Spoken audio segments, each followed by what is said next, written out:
من عصيت الله. dafa amoon benn dëkk boo xamante ni benn waay ngi fi woon di ab yalwaankat boo xamante ni foo ko fekk rek mi ngi ci gaar bi di yalwaan lu mu dunde ba xëy am benn bis ci noonu benn waay bu sol lu rafet wàcce ci train bi mu seen ko mu naa ni waa de kii de ni ma ko gisee nii xëy na su ma ko ñaanee dina ma war a mën a bay lu bare kii moom nuur na ma banam alal bi nga xamante ni tàllal na ko loxoom di ko yalwaan waa ji ni ko yow man seetlu naa ni chaque jour yaa ngi laaj nit ñi di la jox ndax yow yaa ngi joxe man moom businessman laa gëw ma loolu ku ma dul jox duma la jox yalwaankat bi di ko man day aji ñàkk laa yalwaan dong laay def fan laay jëlee lu may jox keneen ci noonu waa ji daal di jël train bi moom daal di dem yoonam moom yalwaankat bi toog xalaataat ci li ko waa ji wax mu touché ko lool waaye problème bi mooy fan lay jëlee lu muy jox keneen ndax moom nee na ab yalwaankat kese la ci la toog ay fan bis ak moroom ma di ci xalaat guddeeg bëccëg ba xëy bis xelam dem ci kat fleur yi nga xamante ni mi ngi ci wetu gaar bi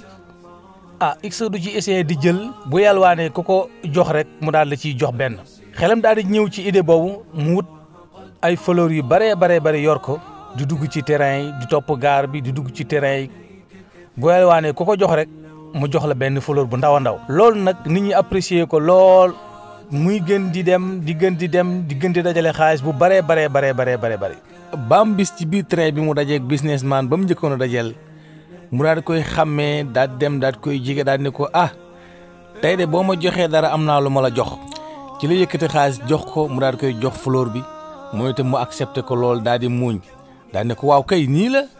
léegi nga nekk businessman boo ko bàyyiwul. waaye ba tey li ko businessman bi waxoon kere ba njëkkee daje loolu it dafa des ci xelam mu continuer di ci xalaat ngir fas yéene taxaw temm naka lay def ba sensé ak dundam. biñ ci tegee lu toll ci juróom jàpp juróom-ñaari weer ci même station boobu ñoom ñaar ñooñu ci lan dajewaat bi nuyoo yalwaankat bi ne ko ndax xam nga ma businessman bi ne ko yow day daa mel ni mosuñoo sax daje. mu ni ko kay mos na noo daje man ak yow ñaari yoon. mu ni ko ndax da ngaa fàtte yalwaankat bi daan toog fii ci station bi te daan yalwaan mu ni ko wax nga dëgg kooku yow la loolu kay maa ngi koy fàttaliku mun ko man miya mun ko waa yow lan ngay liggéey léegi mu ni ko léegi de man ab commerçant la ay fleur laay jaay maa ngi sant yàlla bu baax a baax waaye nag jàngal nga ma leçon bu am solo boo xamante ni tey jii soppi na lu bare ci sama àdduna ndax gëm naa ni li feeg yaa ngi nangoo joxe rek ñu lay jox. teyit man mii gëm naa ni musuma nekk ab yalwaankat waaye ndaka jekk ab businessman laa mos a doon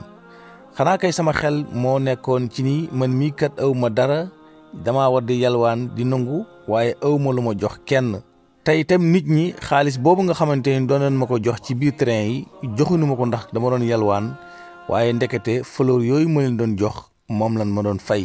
mu mel ni kon ñoom ñaar ñooñu noonu lañu tàggatoo ci station boobu kenn ku nekk wéyal sa tukki.